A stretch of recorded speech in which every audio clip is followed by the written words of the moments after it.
Welcome to the Valley Girls, the weekly podcast where we explore everything there is to see, do, try, eat, and experience in New York's Hudson Valley by talking to the makers, the doers, the growers, the creators, and all the unique voices of the Hudson Valley. We're telling the Hudson Valley's story one episode at a time. I'm Jenny Leifer, a lifelong Hudson Valley resident.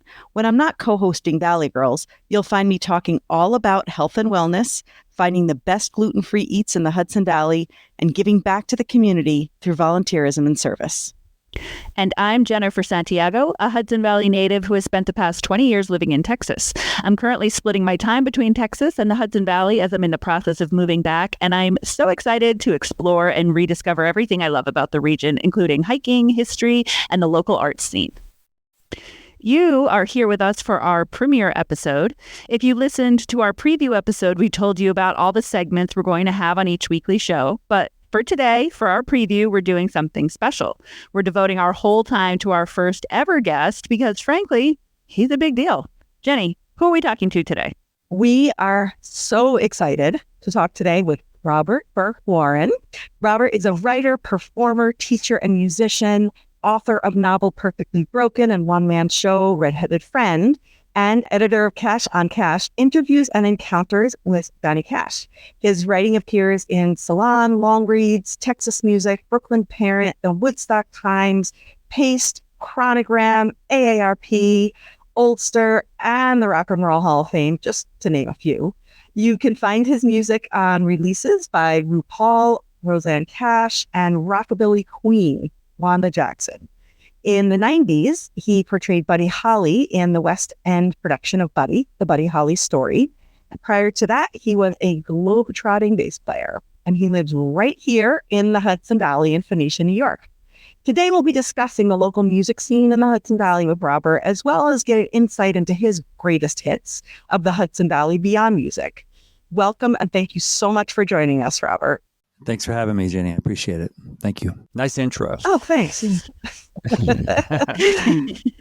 She wrote that herself. Totally. Yeah, well done. So I get the first question, and I'm always going to turn the conversation to books at every opportunity. And I think I am a big fan of your novel, Perfectly Broken. It was beautifully written. I don't want to be presumptuous in calling it semi-autobiographical, but from what I know of you, I would say there's a healthy dose of write what you know in the novel. And so the protagonist and his wife and their young son leave the city and they move upstate, and his wife is having sort of a big time still in the city. Her career is kicking and she's spending a lot of time there, and he's got to adjust to the quieter life and some stay-at-home dad vibes. How closely does that parallel your experience, and what was that like for you? Well, let's see. It is semi-autobiographical. That's accurate. I was a stay-at-home dad. I did sort of cool my jets in terms of pursuing gigs and pursuing acting gigs. I was, my protagonist Grant in the book is much less happy than I was. Generally speaking, the 4 years that I was a stay-at-home dad with my son, which was not without its difficulties and dramas and everything, I was a lot more satisfied with where I was than my protagonist.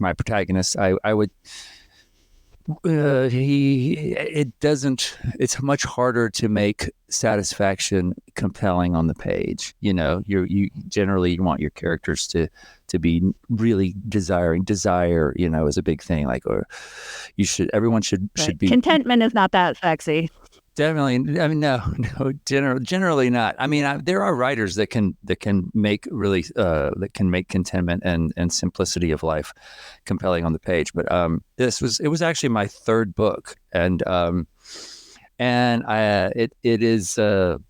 I took elements of my own life kind of as a jumping off point. Here's a guy who has left behind the artist's life and the pursuit, this sort of constant pursuit of putting yourself out there and putting all of his energy into raising a kid. But then what I found was when we moved up here in 2000, we moved up here lock, stock, and barrel in 2002, January of 2002. And like the couple in the book, we were forced to do it. Came up here kind of kicking and screaming. And we lost our apartment in the city. And it was very dramatic. We didn't want to leave. We had all these plans to raise our son there. But now we were in this very different situation.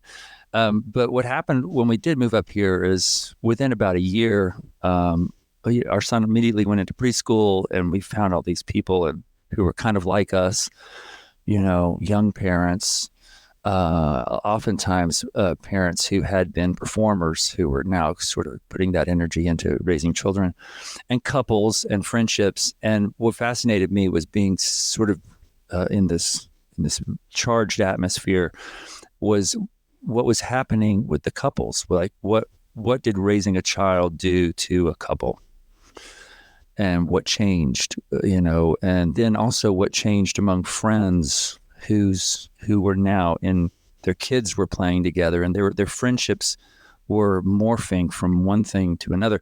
And as always happens in any kind of, whether it's fiction or, theater, is crises, even if they're little crises, they don't have to be big crises, but when crises happen, like,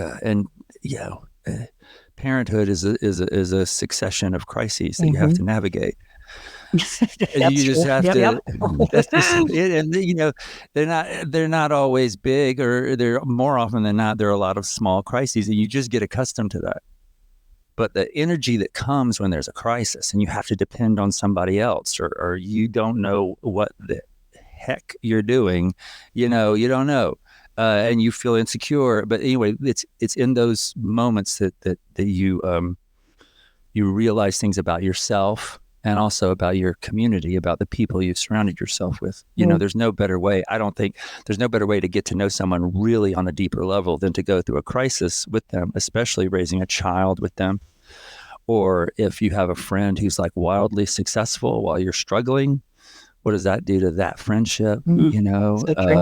Or if you're successful in some way, like one of the things in the book is there's a guy who was a contemporary of my protagonist, Grant, who has made it. Basically, he's a really successful indie musician, and they knew each other back in the city. But what he wants. Paul is his name, but what Paul really wants is a kid, and his partner doesn't want to have a kid. So they come up to visit Grant and his family, and Grant is kind of mumbling and grumbling that he hasn't made it, and it's kind of that ship has sailed. But then this guy comes up and looks at what he has, and he's like, "Oh God, you've got a kid. My partner doesn't want a kid."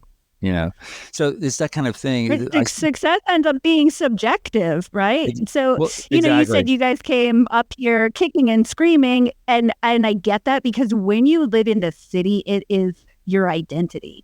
Being of the city, it becomes a personality trait. But then I would imagine that once you found this sense of community in the Hudson Valley, and once you realize, like, actually, this is great for our kid, then your sort of how you view success changes, because you have had a very varied and meaningful succession of projects that you have done as a creator. And maybe it doesn't look like what you thought it was going to look like back in 2001 when you were in the city, but it's interesting how as we get older and we get immersed in our community, we have a different definition of success. Definitely. Well, that's definitely true. And one of the things that compelled me to finish the book is I wanted to finish the book and for me, that would be just to finish it, not even getting it published, but just finishing it. Because I didn't know there's different kind of writers. What is it? There's those who plan everything out, and then there's those that kind of the work reveals itself to them as they go along. I wasn't sure how it was going to end. The book kind of told me how it was going to end while I was working on it. But anyway, finishing the thing felt successful to me. I mean, you're right. You start to measure success in different ways, and so that was all these relationships that I was seeing, especially around children.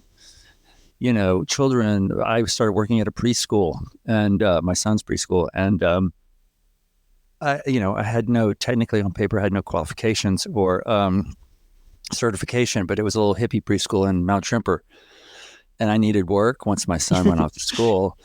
And I told him, I said, I was a bartender in Manhattan, so I have like a strong stomach and a lot of patience. And they're like, "You're hired. You're hired." You've seen all the bodily fluids. Those are all the qualifications we need. I have. That was really, and that was, as you know, that was a huge part of it. But anyway, but while I was there, there was that whole element of how relationships were changing with children, when children enter the picture. I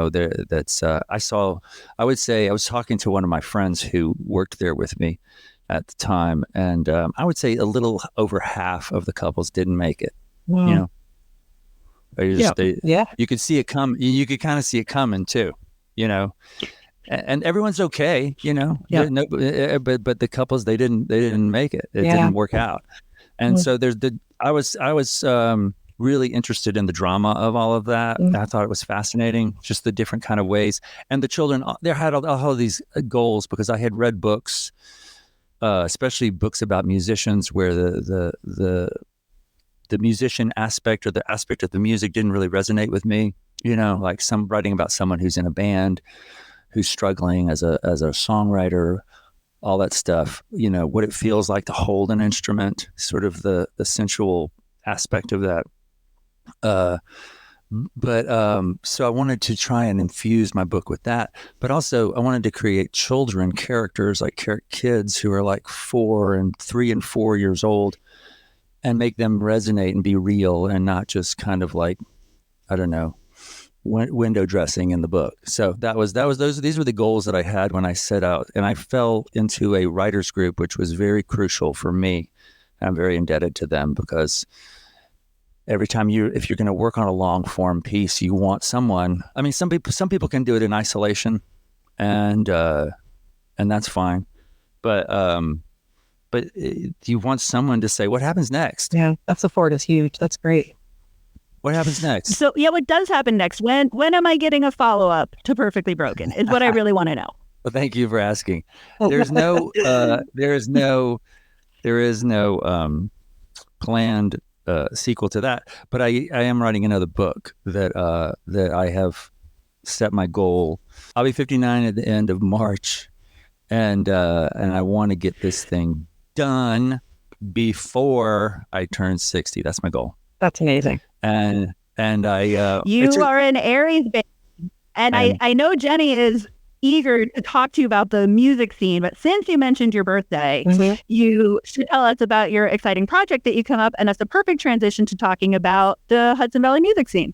Oh, look at you. She's look so at good you, at this, isn't she? This is very good. On top of everything. Okay. Yeah. Thank you for asking that. Yeah. I'm doing a gig at the local in Saugerties on Saturday, March 30th, actually the day after my birthday. And it's just an evening of me playing my own songs, and I'll probably do some readings as well. And I might do a few covers, but I haven't done my own material. I've been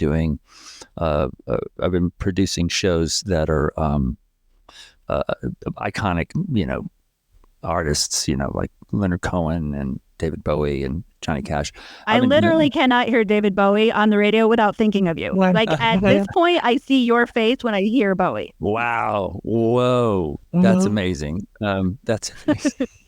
Well, thank you for saying that. I feel, and what I started these tribute shows started as kind of a lark. It was this kind of classic story of just like, I know a lot of people who don't learn covers, but I came to music I played in cover bands when I was a kid, and that's how I learned how to play, was I would just learn you name it, whether it was Led Zeppelin or the Beatles or Aerosmith or whatever. I would sit with those LPs, destroy the LPs from like playing them over and over again. That's how I learned how to play. So, and I'm a fan. I'm a huge, huge fan. I love learning songs, the challenge of learning a Bob Dylan song and then presenting it or playing it. And just what that does to people and to me and everyone in the room, it sort of changes the molecular structure of the room, and everyone can have a transcendent experience. And it's just from tapping into this material. So I've been doing that since my son went off to college, pretty much in 2016. But yeah, that has been really fun. But at the same time, I never stopped writing my own stuff. So, and the local opened up, and it's this intimate chapel in Saugerties and on John Street in Saugerties. And so I think about 120 people in there. And so I'm going to do my birthday gig there on the 30th. Thank you for asking about that. And that's all about me. It's as it should be. All it's as it should be. So funny story. You and I met through your music, but with a slightly different persona. Of course, I'm talking about the one and only Uncle Rock. Yes. So speaking of back when your son was young and you had just moved up here, my twins were also the same age. They're in college now too, if you can believe it. And I mean, we did not miss a show, right? We were like the ultimate Uncle Rock groupies. I mean, I'm even a little bit fangirling right here, I'll be honest with you. Like just, and it goes without saying, like the shows were amazing, but the command backyard performance for the twins, who were the coolest kids that summer, having a rock star perform at their birthday party. Of course, they're actually still extremely cool, but not quite as cool as they were when Uncle Rock came and sang at their birthday party. Well, thank you, Jenny. That was just like the highlight of everything. And I remember my mom was so excited. She actually made the what were they, the hippie bars that you sing about? Like, oh my God! Do you remember yes, that? The hippie harvest, the hippie harvest kitchen, of course. Oak bars. Yes, the hippie harvest bars. Yeah, and my mom was so excited that she listened to that song over and over so she could get the recipe down, and she made them for that birthday party. We still, to this day, will talk about that day. It's like, that's so great, so cool. But thank you for reminding me of that. It's so fun. But now, kind of fast forwarding, so. Obviously, we just spoke about the local, and I know the music scene here is awesome. How do you find the local music scene? What are some of your favorite local acts, favorite local venues? Just, what are your thoughts about the local music scene? Wow. It's really I've been here for, oh my God, I'm going to say it. It's going to happen. I'm going to say it. I've been here for 22 years and it's quite vibrant right now. There's really good places to play. Of course, the place I play the most is the Colony in Woodstock. I know them, and they kind of got Neil, who one of the co-owners of the Colony, actually got me started playing there.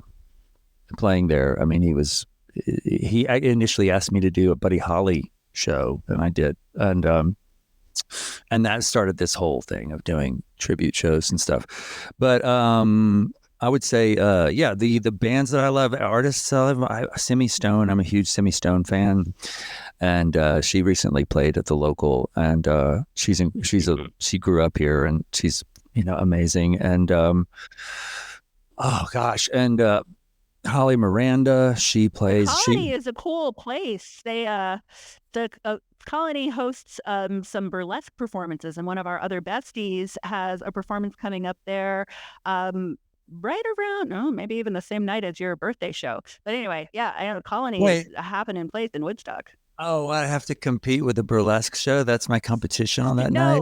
Hers is on a Friday night, and we're going to have her on the podcast later this month. So you'll find out the details. Oh, I'm so glad to know that. I would love to hear more about the burlesque scene here. But anyway, so as far as other acts, the Bobby Lees do those. Those kids are fantastic. And oh gosh, who else? My John Gullo, he's this great musician. Similar story to me. He was, we first crossed paths in the East Village. He and I both teach at the Rock Academy in Saugerties. He does a lot of great shows. And who else? Singer-songwritery.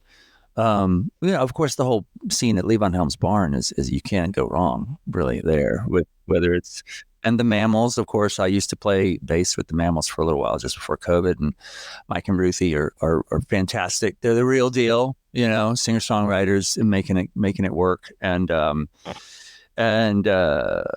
who else? Of course, when we're done, I'll think of a bunch more. But yeah, there's you can always email us and we'll put them on the blog, because we'll have a blog post with all these links. Oh, Two Dark Birds. That's another one. My friend Steve's band, Two Dark Birds. It's really great. They're fantastic. And but yeah, there's a Wednesday night hootenanny scene. Oh, Connor Kennedy does his Wednesday night hootenanny. I can't remember what he calls it, but at the VFW Hall in Kingston. And that's, all these things, especially, during COVID for like a year and a half, 2 years, we were all kind of grounded, and now everyone is getting out and making up for lost time, it feels like. But I love living. There's a really robust scene, and people come out to see live music, and that's a huge part of it. Is people need to be able to get people away from their screens. Yeah, I totally agree. Going back to, live music was such a huge part of my life. Excuse me. And then, going into COVID, I will say that I lived for, when you would post a video of you, just sitting there in your own home studio and recording, it was amazing. And a lot of other artists, that was a cool time. It was like private concerts, There were some porch sessions that I found very, very comforting. They were so soothing. Yeah, I agree completely that going to, as cool as that was and that experience, and I loved those, and it really helped get me through that time. Being able to go back in person and being back in those scenes and live music and surrounded by other people that are just totally getting into the music too. It's beautiful. Really, really great to be back there. Absolutely. Yeah, March of 22 was. We were going to do the Bowie show. We were going to do the Bowie show in January of 22, and it got postponed because of COVID.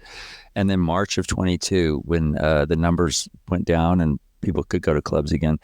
I'll never forget that gig in my life. Actually, that was an incredible night. There was just something. There was the feel in the air. It's really hard to put into words, but it was a community event, and there's this joy in the air. And this, when you get people in a room like that, what you want to do as a performer is give everyone a feeling of connection to something bigger than themselves. And that's essentially what you're trying to do. And because when everybody feels that, of course, you both know what I'm talking about. Everyone who's ever been to a great live show knows what that's like. Yeah. It's invigorating. It makes you feel alive. Yeah. It's really, I think it's necessary. I think it's restorative to people's I agree. sense of well-being. I think that really is it. The connection. And I love what you just said about the joy in the air. It's so palpable when you're at a show and you can just feel that among everybody and you're all connecting with that. It's great. Nothing like it.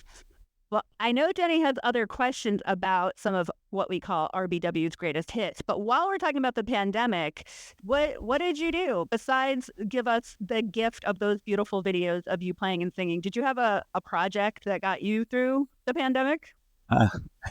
Thank you for asking. Yeah, I did. Well, to make money and to keep the lights on, I taught via Zoom.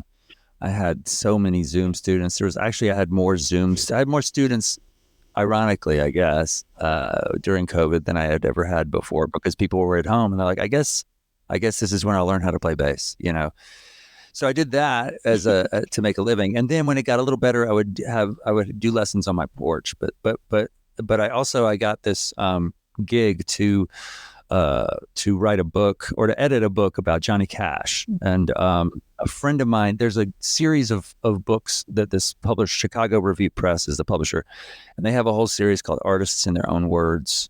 And a friend of Holly's and mine did George Harrison, where it was an anthology of interviews with George Harrison going all the way back to the early 60s up until just before his death. So my friend had to go in and curate what was going to go in it, and then he had to license the pieces, and then he had to write little intros to each.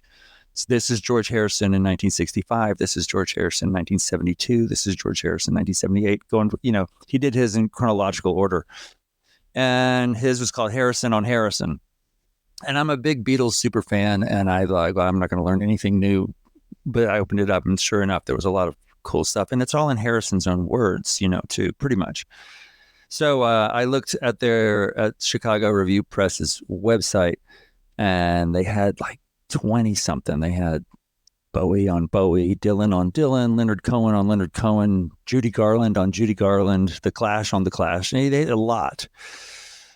But they didn't have anything about Johnny Cash. So I pitched to them. I was like, I happen to know, because I'm a Cash fan and I'm friends with one of his daughters, Roseanne, that there's got to be, just hundreds of interviews with him that we could potentially put into a book. So we did do that. They said, okay.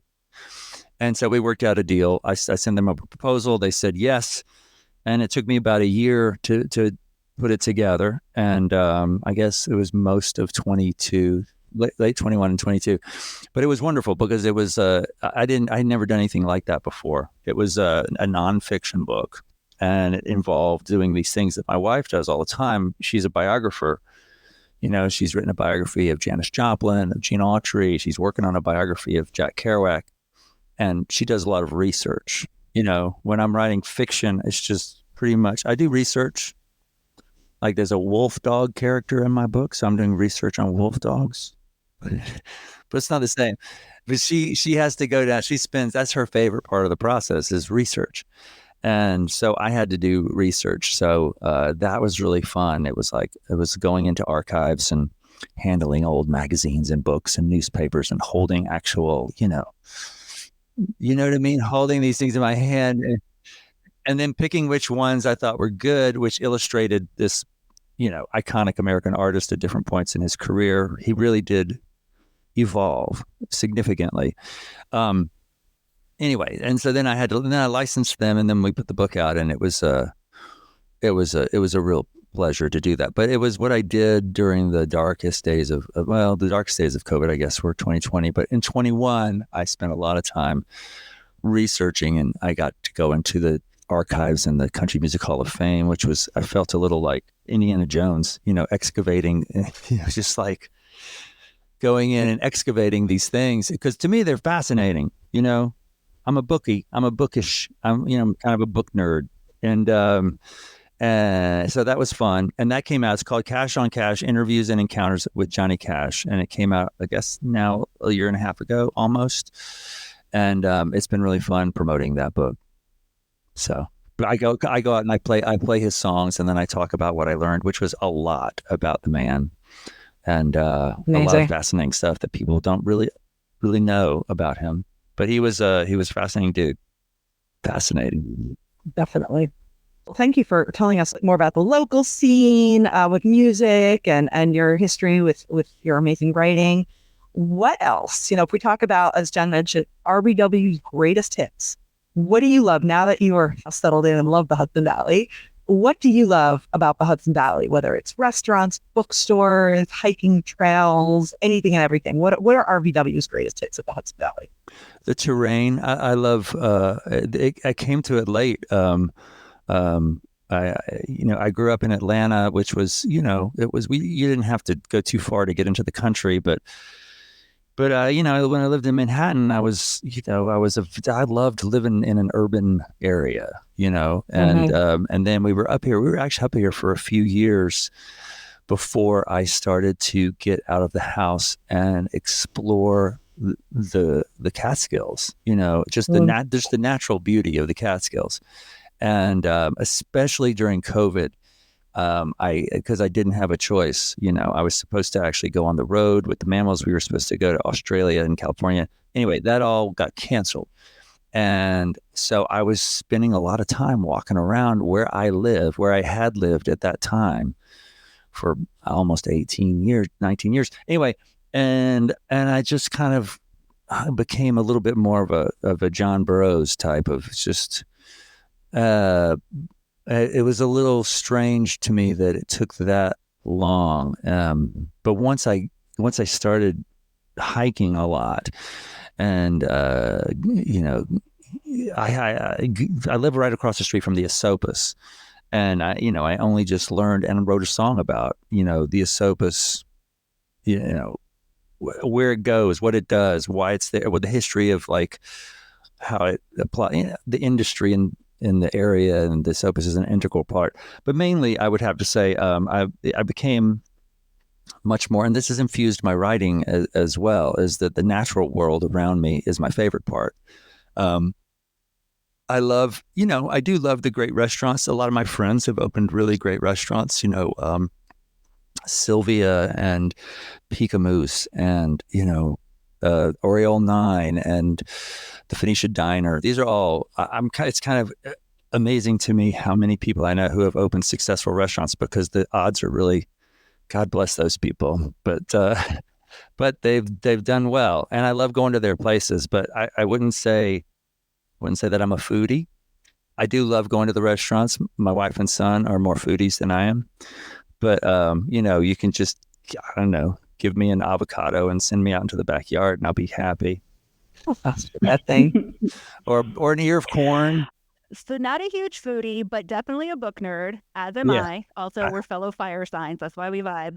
But speaking of your wife, I will not let you get off our podcast without talking about the great Holly George Warren, who is a bit of rock and roll journalism royalty in her own right.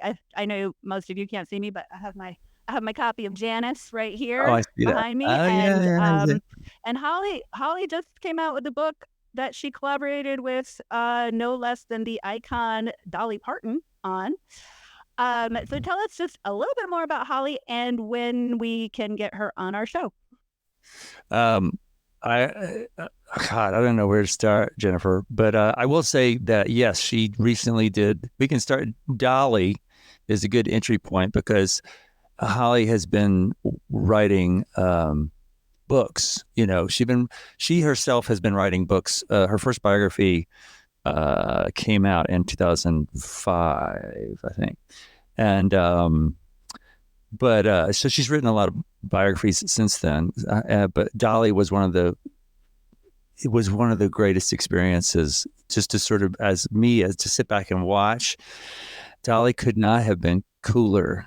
She was like, not only is she cool, it sort of was a window into, like, I think one of the many things that makes her so beloved among such a broad spectrum of people, is that she's also been really good at surrounding herself with great people.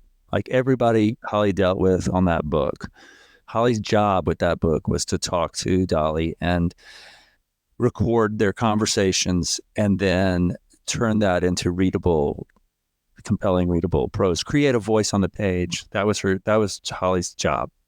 And she did it. And then they were like, this is great. We love it. And they met several times. And Dolly even mentioned Holly on the Drew Barrymore show. Someone reached out. She's like, Holly, they're talking about, to give her credit. It was essentially a ghostwriting job, although Holly's name, it's not really ghostwriting because Holly's name is on the book. And the narration of the audiobook, yes. I have to say, is, the book in and of itself is a work of art, but to listen to it on audiobook, you have both of them. Yeah. Incredible. Love it. They got nominated for an Audie. Mm-hmm. They're up for an Audie. Well deserved. Yeah. But anyway, so that was good. But prior to that, she, when we met, she was in a rock and roll band. I was in a rock and roll band. And, over the last 35 years, she's, actually we just filled out a questionnaire as like a Hudson Valley couple where they were asking us, they wanted to know our story and how have we managed to stay together. Helped each other work towards our dreams, and she really wanted to be a book. She really wanted to be a biographer. That's her thing. That's what she wants to do more than anything. She does a lot of different stuff, but being a biographer was the big dream for her. And I helped to make that happen. And with me, I really wanted to, when I really wanted to finish a book, she was supportive of that. When I really want to do a show that feels like it's way too much for me to take on, she's encouraging me to do that. So we've kind of helped each other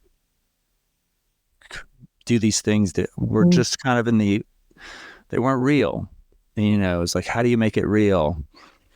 And And so that's what we've done for each other. We've helped each other make our dreams real. And the creative support is so cool. Yeah, it's crucial. I don't know how anybody can create anything if they don't have a partner who is supporting them. But I mean, people do it, but I don't know how.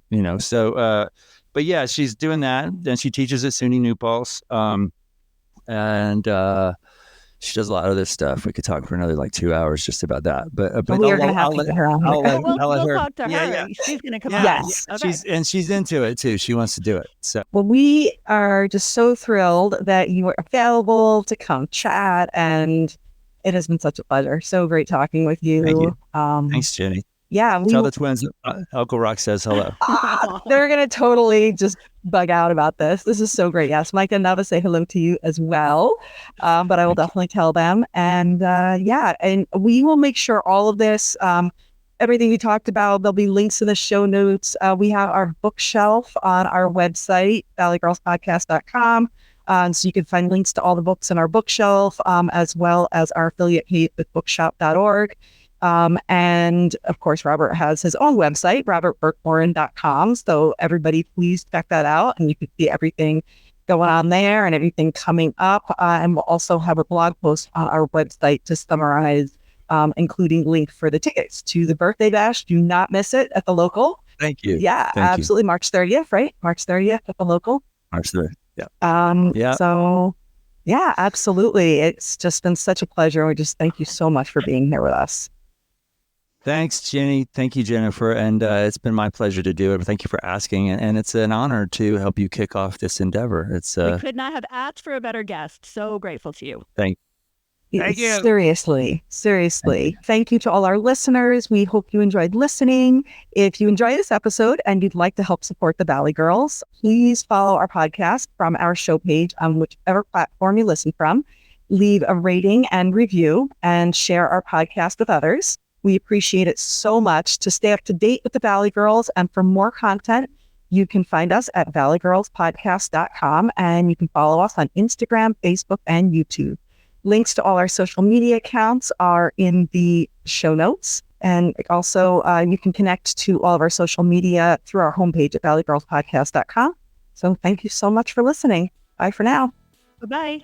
The music for this episode is by Robert Burke Warren, entitled Painting a Vast Blue Sky, and can be found on his album Redheaded Friend, available on iTunes and Spotify.